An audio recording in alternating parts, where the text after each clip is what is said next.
صلوا باللیل والناس نیام، جب لوگ سو رہے ہوں تم مصلی بچھا کے نماز پڑھنے لگ جاؤ۔ تمہارا رب کے ساتھ تعلق اس قدر مضبوط ہونا چاہیے کہ ایسے وقت میں کہ جب لوگ سو رہے ہوں تو تم سجدہ ریز ہو جاؤ، تاکہ ریاکاری کا امکان بھی مسترد ہو جائے۔ تو یہ 4 کام جب تم کرو گے، رسول کریم نے ارشاد فرمایا تدخل الجنہ بالسلام، جنت میں سلامتی سے داخل ہو جاؤ۔ راستے کے جو مراحل ہیں، جنت کے اندر پہنچنے کے جو مراحل ہیں، وہ بھی سلامتی سے طے ہو جائیں گے۔ قبر بھی، حشر بھی، میزان بھی، پلزرات بھی، سارے مراحل آسانی سے طے ہوتے چلے جائیں گے اگر تم یہ 4 کام کر لو۔ ان 3 کاموں کا تعلق ہماری معاشرتی زندگی سے ہے، اور رات کی تنہائیوں میں مصلی بچھا کے نماز پڑھنا، اس کا تعلق جو ہے وہ ہماری نجی زندگی سے ہے، اور وہ جتنی تنہائی میں ہو اس قدر ہی اللہ کی رحمتیں زیادہ اترتی ہیں۔ دکھلاوے کی نمازیں اللہ قبول نہیں کرتا۔ قرآن مجید میں سورہ ماعون کے اندر ارشاد فرمایا سو خرابی ہے ان نمازیوں کے لیے جو اپنی نمازوں سے غافل ہیں اور لوگوں کو برتنے کی چیزیں بھی نہیں دیتے، معمولی چیزیں جو ایک دوسرے کو ہم عاریتاً دے دیتے ہیں وہ بھی نہیں دیتے اور نماز پڑھتے ہیں۔ تو یہاں نماز کا ذکر موجود ہے، لیکن پہلے ہماری معاشرتی اصلاح ہونی چاہیے۔ ان 3 چیزوں کا خاص طور پہ ذکر کیا گیا کہ تم سلام کو پھیلاؤ، تم صلہ رحمی کرو، اور تم لوگوں کو کھانا کھلاؤ، بھوکوں کی اور پیاسوں کی مدد کرو، تو تمہارا رب تمہارے اوپر راضی ہوگا۔ اور پھر رات کی تنہائی میں تم اللہ کی حضور مصلی بچھا کے نوافل ادا کرو۔ ایک روایت میں آتا ہے کہ جب کوئی شخص رات کی تنہائی میں اٹھتا ہے اور اپنی بیوی کو اٹھاتا ہے، وہ نہیں اٹھتی، خیر یہ وضو کرنے چلا جاتا ہے تو واپس آتے ہوئے چلو میں تھوڑا سا پانی لے آتا ہے، اور پانی لے کر کے اس بیوی کے اوپر اس پانی کو چھڑکتا ہے تو وہ اس سے اٹھ جاتی ہے۔ تو یہ مصلی بچھا کے نوافل پڑھنے لگ جاتا ہے، اور وہ بھی اٹھ کے وضو کرتی ہے، اور پھر وہ آتی ہے تو یہ نوافل پڑھ رہا ہوتا ہے، چارپائی کی دوسری سمت مصلی بچھا کے وہ بھی نوافل پڑھنے لگ جاتی ہے۔ حدیث میں آتا ہے جب وہ دونوں نوافل پڑھنے لگ جاتے ہیں رب مسکراتا ہے، اپنی شان کے مطابق رب مسکراتا ہے کہ میرے بندے کس طرح مخلوق سے چھپ کے میرے حضور سجدہ ریز ہیں۔ تو راتوں کی تنہائیوں میں جب لوگ سوئے ہوئے ہوں تو اس وقت سجدے کا ویسے لطف بھی اپنا ہی ہوتا ہے، چونکہ کوئی دیکھ رہا ہو تو کئی طرح کی باتیں ذہن میں آئی جاتی ہیں، لیکن تنہائی ہو، اندھیرا ہو، کوئی دیکھ نہ رہا ہو تو پھر اس کا اپنا لطف ہوتا ہے، اور سحری کے وقت اٹھ کے نماز پڑھنے کا سرور بھی اپنا ہے۔ اور میں کہتا ہوں کہ وہ ملنے کی گھڑیاں ہوتی ہیں، انسان کو ان گھڑیوں کے اندر اللہ کی خاص رحمتیں نصیب ہوتی ہیں، اور جو سحری کے سجدوں کا مزاج رکھتا ہے اللہ تعالیٰ اس کے من کے اندر روشنیاں ڈال دیتا ہے۔ اقبال کہتا ہے رومی ہو، رازی ہو، عطار ہو کہ غزالی، کچھ ہاتھ نہیں آتا بے آہ سحر کا ہی۔ 1262 سے لے کر کے 1290 تک خاقان اعظم قبلائی رہا، اس کے اندر دلچسپی پیدا ہوئی، مختلف مذاہب کی طرف رغبت پیدا ہو گئی، اس نے مختلف مذاہب کے ماننے والوں کو اپنے پاس بلایا۔ غلام مرتضیٰ میکش نے یہ تاریخ اسلام میں سارا واقعہ لکھا ہے، اور اس نے بدھ مت کے لاماؤں کو، ہندوؤں کے بڑوں کو، جوگیوں کو، پادریوں کو، سب کو بلا کے کہا مجھے اپنے اپنے مذہب کے حوالے سے کچھ بتاؤ۔ تو جو عالم دین گیا مسلمانوں کی طرف سے، اس نے جہاد کی آیتیں پڑھی جس میں کفار کو قتل کرنے کا حکم نامہ تھا۔ تو قبلائی خان نے کہا کہ تمہارا دین کافروں کو قتل کرنے کی تلقین کرتا ہے؟ اس نے کہا ہاں۔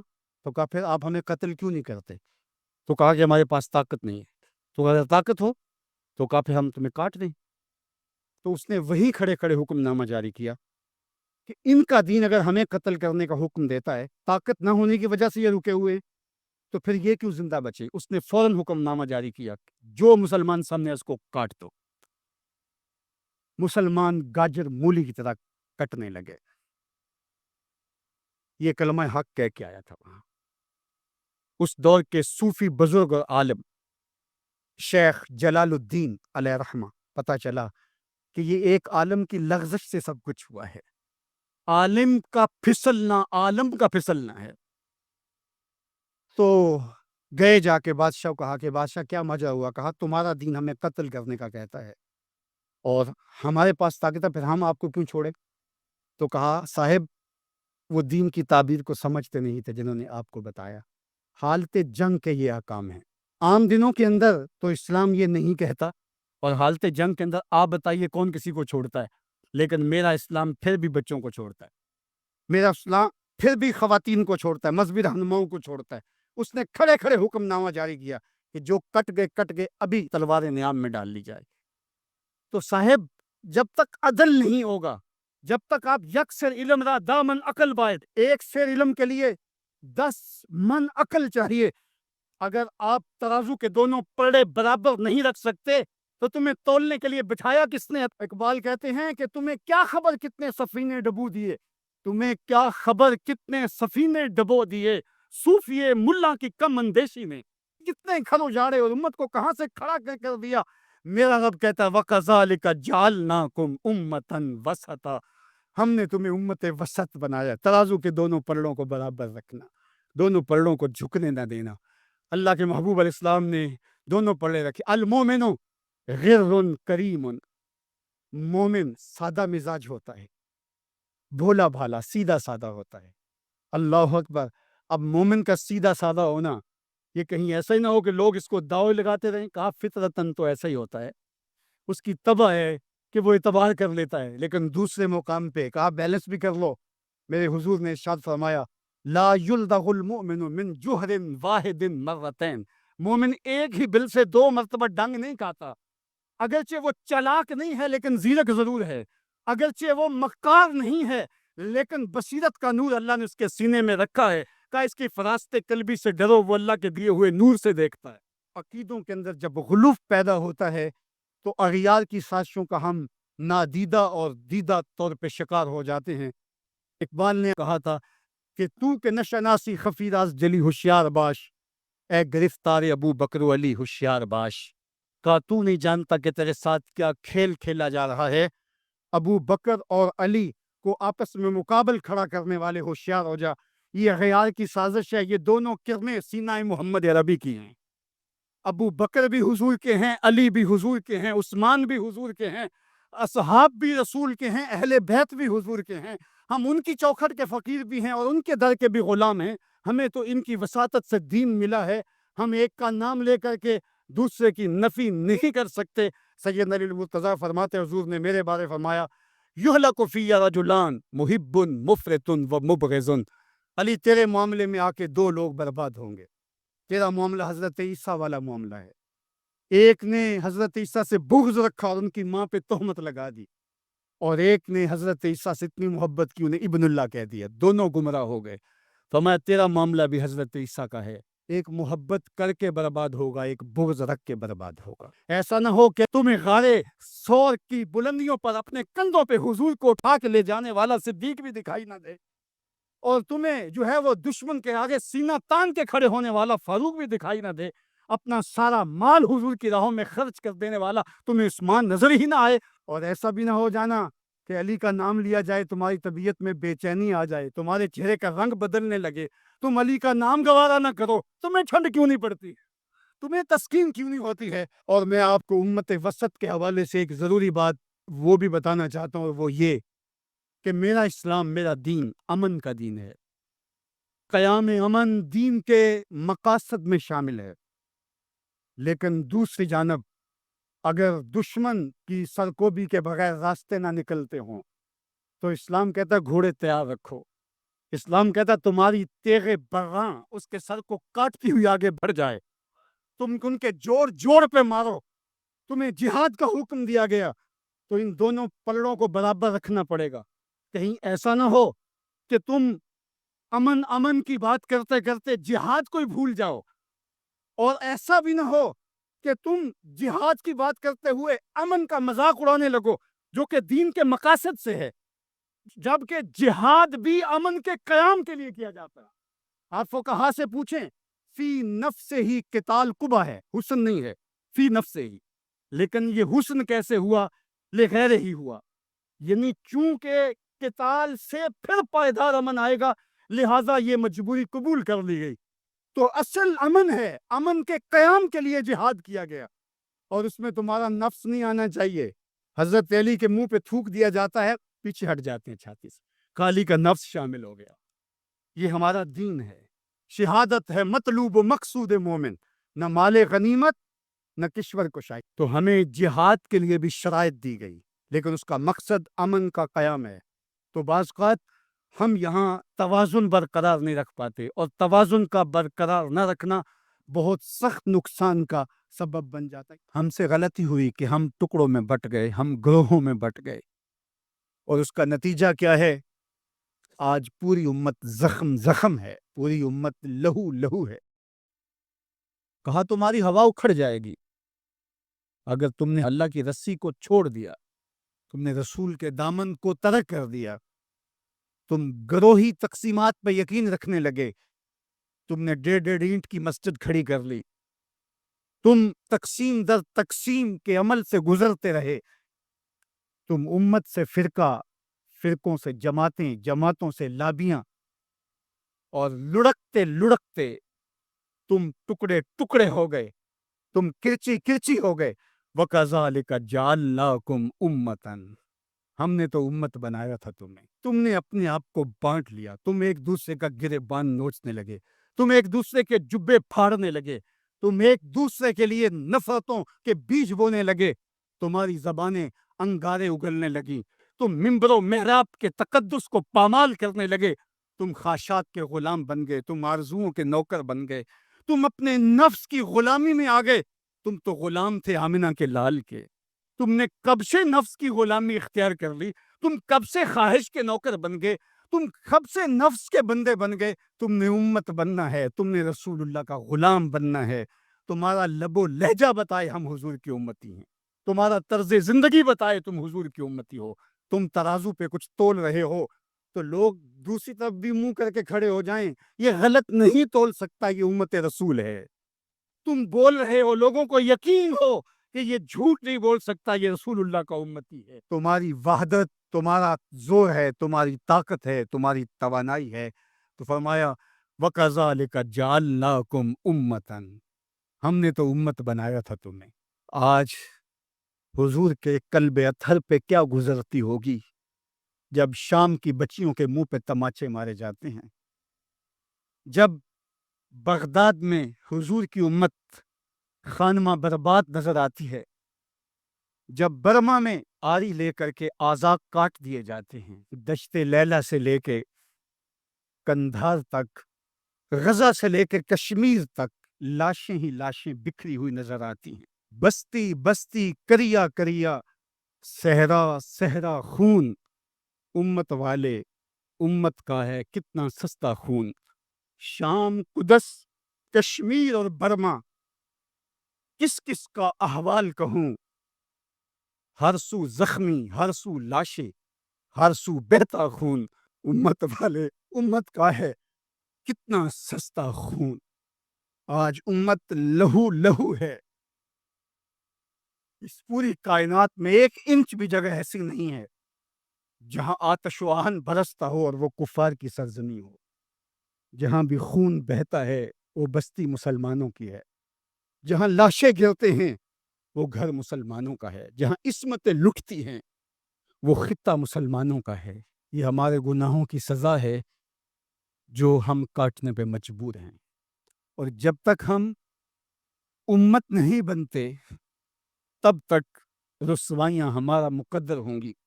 قوت عشق سے جب دہر میں اجالا نہیں ہوتا تو پستیوں کو بلندیوں سے بدلنے کا کرینہ آپ نہیں سیکھ سکتے۔ نام محمد کو تھام کر کے، امت کی وحدت کے تصور کو اجاگر کر کے، حضور کا پاکیزہ وجود جو امت کی وحدت کا ضامن ہے، اس سے بے لوث محبت کا رشتہ اور الفت کا ربط جب تک مضبوط نہیں ہوتا، تب تک ہم ان مشکلات سے کبھی بھی نہیں نکل سکتے۔ ہزار فلسفے تراش لیں، ہزار منطقیں بگھار لیں، لیکن کوئی نتیجہ نہیں ہوگا۔ تمہیں نتیجہ تب ہی ملے گا جب حضور کے قلب اطہر کو آرام پہنچاؤ گے، جب امت بن جاؤ گے، جب حضور علیہ السلام سے وابستگی اپنا شعار زندگی بنا لو گے، تو پھر دہر میں اجالا اور روشنی حضور علیہ السلام کے نام کے صدقے سے نصیب ہوگی، اور تقدیر کا قاضی تمہاری سزائیں معاف کر دے گا، اور پھر نتیجہ تمہارے سامنے اس صورت میں نمودار ہوگا کہ تم بحر و بر کے مالک ٹھہرو گے، اور کائنات کے اندر حضور کے ساتھ وفا کے رشتے کے نتیجے کے اندر لوح بھی تمہارے ہاتھ میں ہوگا، قلم بھی تمہارا ہی مقدر ہوگا۔ لیکن شرط یہ ہے کہ تم صحیح معنی کے اندر امت بن جاؤ۔ وَأَنْتُمُ الْأَعْلَوْنَ إِن كُنتُم مُؤْمِنِينَ، یہ میرے رب کا وعدہ ہے، اور میرے رب کے وعدے سچے ہوتے ہیں۔ کہا تم ان کے بن کے تو دیکھو، عزت کا تاج میں تمہارے سر پہ رکھوں گا۔ میں آپ سے پوچھتا ہوں، اس دنیا پر، اس عالم رنگ و بو میں، اس مادی کائنات میں سب سے زیادہ آپ کے کندھوں پر کس کے حق ہیں؟ تو آپ سب کہیں گے ماں کے حق۔ والد اولاد کی تربیت کرنے کے لیے مشقت سہتا ہے، کمائی کرتا ہے، یہ ایک مرحلہ ہے اس کا۔ ماں 9 ماہ تک اس کو اپنے پیٹ میں رکھتی ہے، ایک مرحلہ یہ۔ پھر ولادت کا دوسرا مرحلہ، زچہ بچہ دونوں کے لیے موت و حیات کی کشمکش ہے۔ اور تیسرا مرحلہ اس کی تربیت کا، جس کا باپ شامل ہوتا ہے۔ تو ماں کے 3 حق بیان کیے اور باپ کا ایک حق بیان کیا۔ مجھے بتاؤ، وہ ماں اور وہ باپ جو اولاد کو اپنی آنکھوں کا تارا اور نور نظر کہتی ہے، کیا اس کے حق ساری زندگی بھی کوئی لگا رہے تو ادا کر سکتا ہے؟ کسی نے کہا کہ میں نے ماں کو اپنے کندھوں پہ اٹھا کے حج کروایا، اور موسم میں حدت اور گرمی اتنی تھی کہ اگر گوشت کا ٹکڑا زمین پہ پتھر پہ ڈال دیا جاتا تو وہ بھن کے کباب بن جاتا۔ کیا میں نے اپنی ماں کا حق ادا کر دیا؟ کہا تیری ولادت کے وقت جو اس نے تکلیف سہی، اس تکلیف کے ایک جھٹکے کا حق بھی ادا نہیں ہوا۔ یہ تیری ماں ہے، کیا تو اتنی بے وفا ہو گئی ہے کہ اس ماں کی مرضی اب تیری مرضی نہیں رہی؟ وہ باپ جس کی ہڈیاں بھی درد کر رہی ہیں، اور وہ مزدوروں والے اڈے پہ بیٹھا ہے، اور جب کوئی مزدور لینے آتا ہے تو اس سے صحیح طرح سے اٹھا بھی نہیں جاتا، پھر بھی کلی والا ڈبہ اٹھا کے آگے بڑھتا ہے، اور مزدور لینے والے شخص کے ساتھ لپٹ کے چمٹ کے کہتا ہے کہ بابو مجھے لے جاؤ، 10 روپے کم دے دینا، میں نے اپنی بیٹی کی کالج کی فیس دینی ہے۔ وہ باپ جس کی ہڈیاں دکھ رہی ہیں اور جا کے دیوار پر کلی کر رہا ہے، اس کی کمائی سے کالج میں پڑھنے والی بیٹی کو ایک خاتون ایک سجے ہوئے دفتر میں بٹھاتی ہے اور کہتے تو پدر شاہی نظام کے خلاف بغاوت کر، تیرا جسم تو تیری مرضی ہونی چاہیے، باپ ہوتا کون ہے؟ وہ بیٹی اس کے منہ پہ تھپڑ مارے، وہ کلی کر کے میرا پیٹ پالتا رہا اور میری فیسیں ادا کرتا رہا، میں تو اپنی زندگی کی ایک ایک سانس بھی اپنے باپ کے نام کر دوں، حق پھر بھی ادا نہیں ہو سکتا ہے۔ میرا باپ میری تعلیم کا ضامن ہے، میری زندگی کا ضامن ہے، میری عزت اور آبرو کا پہرے دار ہے۔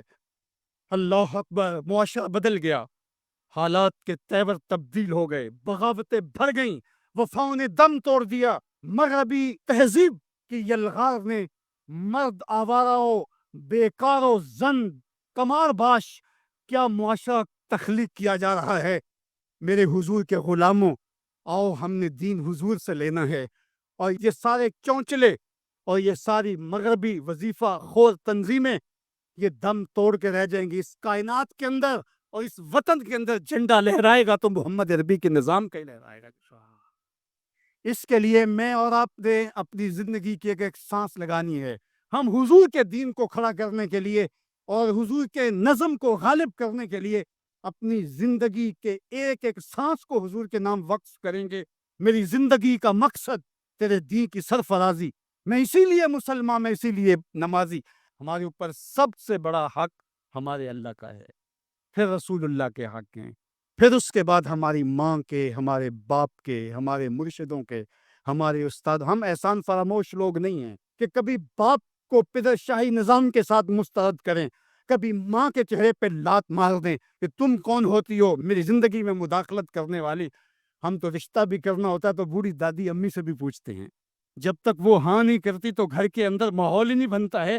ہمارا دین، ہمارا کلچر، ہماری تہذیب، ہمارا تمدن ہمیں یہ سکھاتا ہے لیس منا من لم یرحم صغیرنا ولم یوقر کبیرنا، جو چھوٹوں کے ساتھ شفقت سے پیش نہیں آتا اور بڑوں کے ساتھ جو ہے وہ توقیر سے پیش نہیں آتا. میرے حضور نے فرمایا میرے ساتھ اس کا کوئی تعلق، کوئی ربط، کوئی رشتہ نہیں ہے.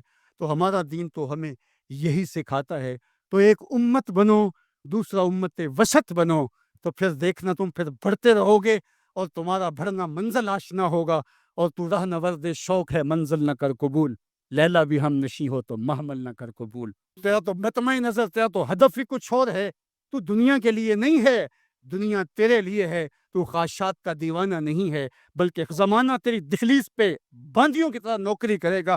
من کان للہ کان اللہ لہو، تو ان کا ہو کے دیکھ زمانہ تیرا ہو جائے گا. میں تو حیرت میں ڈوب جاتا ہوں جب خواتین ہاتھوں میں پلے کارڈ اٹھائے میرا جسم میری مرضی کا نعرہ لیے میدان عمل میں کود پڑتی ہیں.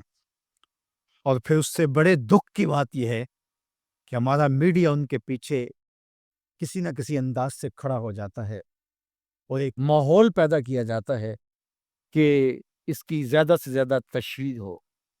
میرا معاشرہ، میرا دین، میری مشرقی روایات، میرا کلچر، میرا تمدن، میری تہذیب اس کی حمایت نہیں کرتا. میرا دین تو مجھے اس بات کا سبق دیتا ہے، میری بہن کو، میری بیٹی کو، میری ماں کو، میری بیوی کو میرا دین یہ سبق دیتا ہے کہ وَلَا تَضْرِبْنَ بِأَرْجُلِهِنَّ لِيُعْلَمَ مَا يُخْفِينَ مِنْ زِينَتِهِنَّ، کہ وہ اتنے زور سے قدم بھی نہ رکھیں کہ ان کے پاؤں میں پڑے ہوئے پازیب کی چھنکار غیر مرد کے کانوں تک پہنچے. جو اسلام اپنی شہزادیوں کے پاؤں میں پڑے ہوئے پازیب کی جھنکار بھی غیر مرد تک جانے سے روکتا ہے، تو کیسے گوارا کیا جا سکے کہ ٹھمکے لگا کے عورتیں ہاتھوں میں پلے کارڈ اٹھائے بلند آواز سے نعرے لگا رہی ہوں اور جو ہے وہ دھمک دھمک کر کے جو ہے وہ اپنے حقوق مانگ رہی ہو. تم حقوق کس سے مانگتے ہو؟ محمد عربی نے تمہیں 14 صدیاں قبل حقوق دیے. اور اگر تم اسلام کو نہیں مانتی اور اسلام کے ضابطوں سے انحراف کرتی ہو تو تمہیں میں ایک نقشہ ماضی کا دکھانا چاہتا ہوں کہ تمہارے وجود کو بھی گوارا نہیں کیا جاتا تھا. اٹھا کر کے سسکتی بچی کو زندہ درگور کر دیا جاتا تھا. بھائی اس لیے کاٹ دیتا تھا کہ کل کوئی میرا بہنوئی نہ کہلائے. عکاس کے میلے میں بیٹوں کے ہاتھوں مائیں فروخت نہیں ہوئی. تذلیل کا اور کیا روپ تھا جو عورت نے نہیں دیکھا تھا. یہ تو اسلام کا فیض ہے کہ اسلام نے ماں کا روپ دیا، اسلام نے عورت کو بہن کا روپ دیا، عزتوں کی مسند پہ بٹھایا. بیٹیاں زندہ درگور ہو رہی تھی، میرے حضور نے کہا میری فاطمہ میرے جگر کا ٹکڑا ہے. اس کو بتایا کہ تو تکریم کی جگہ پہ ہے، تو عزت کے مقام پہ ہے. اور حضور علیہ السلام سے سیدہ ملنے آتی، حضور اٹھ کے استقبال کر. عورت کہتی ہے مجھے حق نہیں دیا گیا جتنے حق تجھے دیے گئے. مرد کو وراثت میں ایک حق دیا گیا، عورت کو 2 حق دیے گئے. وہ باپ کی وراثت میں بھی حق لیتی ہے، شوہر کی وراثت میں بھی حق لیتی ہے. اس کو 2 حق دیے گئے. تو یہ تو عزت اسلام کی دی ہوئی ہے، یہ تو وقار اسلام کا دیا ہوا ہے. اسلام نے تجھے تکریم کی مسند پہ بٹھایا ہے، اسلام تمہیں عزت کے مقام پہ بٹھایا ہے. تو آوارہ ہو گئی، تو ہاتھ میں پلے کارڈ اٹھائے بازاروں میں گھومنے لگی، آوارگی کو اپنا حق سمجھنے لگی. یہ تو نقص تھا، یہ تو جاہلیت کے زمانے کی عورتوں کا مزاج تھا. تجھے تو یہ کہا گیا فَلَا تَخْضَعْنَ بِالْقَوْلِ فَيَطْمَعَ الَّذِي فِي قَلْبِهِ مَرَضٌ. کہا کہ جب دروازے پہ دستک ہو یا تو فون اٹھا لے، مجبوری ہو کسی غیر مرد سے تجھے بات کرنا، تو تجھے میرا دین کہتا ہے اپنی آواز میں لوچ نہ پیدا ہونے دینا، آواز کو تھوڑا سا کرخت کر دینا. دل کا کوئی روگی تیری آواز کی نرمی سے کوئی اور معنی نہ نکال لے. تو اتنی پاک اور پردے دار ہے کہ تیرے بارے میں خیال بھی پاک رہنے چاہیے. تجھے دیکھ کے مرد کو ادب سے نظریں جھکانے کا حکم دیا گیا ہے.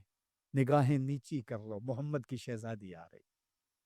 نگاہیں نیچی کر لو، فاطمہ کی بیٹی آ رہی ہے. نگاہیں نیچی کر لو، عائشہ کی بیٹی آ رہی ہے. تو عزت کے مقام پہ بٹھائی گئی، تو کس نے تجھے آوارہ کر دیا؟ کس نے تجھے بدچلن کر دیا؟ چند ٹگوں پہ، چند ملکوں کے سرمائے پہ، اور چند آوارہ عورتوں کے کہنے پہ، جو مغرب کی وظیفہ خور ہیں اور جو نہ نظریہ پاکستان کو مانتی ہیں اور نہ ہی نظریہ اسلام کو مانتی ہیں، ان کے کہنے پہ تو ان کے ساتھ جا کے کھڑی ہو گئی۔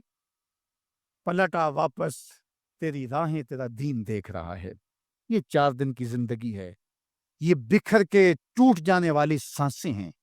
آجا، تیرا دین انتظار کر رہا ہے، تیری نسلیں تیرا انتظار کر رہی ہے۔ بطول باش و پنہا شو ازیں اثر کہ در آغوش شبیر بگیری۔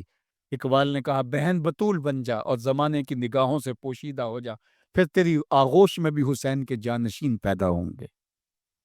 تو مغرب کی ٹینو نہیں ہے، تو محمد کی بیٹی ہے، اور تیرا پردہ تیرے لیے بوجھ نہیں ہے، تیرے پردے کی ایک ایک سلوٹ تیری آبرو کا پیرا ہے۔ تیرا برقع تیری عظمتوں کا نشان ہے۔ جب تو برقعے میں سمٹ کر، جب تو شرعی پردے کے ساتھ ڈھیلا لباس پہن کے گھر سے کسی کام سے مجبوراً نکلتی ہے، تو فرشتے بھی ادب سے سر جھکا لیتے۔ تمام انبیاء کی طرف سے جو ماضی میں گزرے ہیں، ایک ضرب المثل کے طور پہ بات موجود ہے، اور یہ بات میرے اور آپ کے آقا و مولا نے ہمیں پہنچائی، اور وہ یہ کہ اذا لم تستحی فاصنع ما شئت، جب تیرے میں حیا باقی نہ رہے تو جو چاہے کر۔ کیونکہ حیا مانے ہوگا نا یہ بڑا ہے، حیا مانے ہوگا کہ یہ ماں ہے اور یہ بات میں نے نہیں کہنی، حیا روکے گا کہ یہ باپ ہے، اس کے سامنے یہ کام نہیں کرنا، حیا روکے گا کہ یہ میرے رسول صلی اللہ علیہ وسلم کی طرف سے ممانعت ہے اور میں حضور علیہ السلام کا سامنا کل قیامت کے دن کرنا ہے۔ حیا روکے گا کہ یہ میرے رب کا فرمان ہے، اور کیا میرا اللہ مجھے دیکھ نہیں رہا؟ حیا ہے تو گناہوں سے خود بخود روکو گے، کوئی کیمرہ نہیں تو پھر بھی رک جاؤ گے، کوئی سیکورٹی نہیں تو پھر بھی رک جاؤ گے، کوئی واچ نہیں کر رہا پھر بھی رکو گے، بند کمرے میں بھی رکو گے، اپنے رب سے حیا کر۔ لیکن اگر رب سے حیا نہیں ہوگا، اس کے رسول سے حیا نہیں ہوگا، تو پھر جو مرضی کرو، پھر تمہیں نہ کوئی کیمرہ روک سکتا ہے، نہ باپ روک سکتا ہے، نہ ماں روک سکتی ہے، نہ بڑا بھائی روک سکتا ہے، کوئی نہیں روک سکتا تمہیں جب تمہارے اندر حیا نہیں ہے۔ حیا ہوگا تو پھر گناہوں سے خود بخود بچتے چلے جاؤ گے، برے اعمال سے بچتے چلے جاؤ گے، بد اخلاقی سے بچو گے، زبان سے جملہ نکالنے سے قبل سوچو گے کہ یہ جملہ مناسب نہیں ہے، تو میں اس کو کبھی بھی نہیں بول سکتا، اس لیے کہ حیا مانے ہو جائے گا اور طبیعتوں کے اندر ایک نور پیدا ہوتا چلا جائے گا۔